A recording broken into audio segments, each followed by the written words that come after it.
hari ketiga kami di Aceh Darussalam. Siang hari ini kami berada dalam sebuah surau.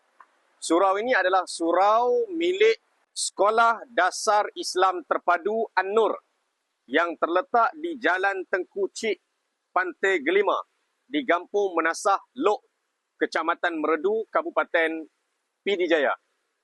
Jadi, kawasan sekolah ini sangat luas.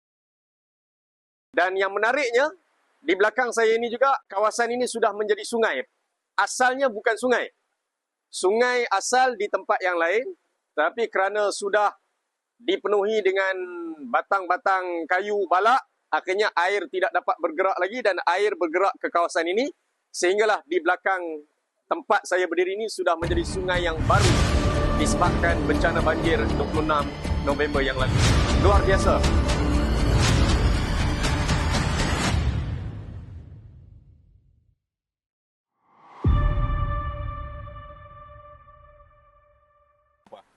Mau orang Malaysia sumbangkan apa? Apa yang dibutuhkan? Bagian sekolah. Bagian sekolah. Apa saja sebutkan? Baju sekolah, sepatu, celana, sandal. Celana, seluar. Sandal. Kasutnya. Baju sekolah. Tas, bag, tas. Tasnya.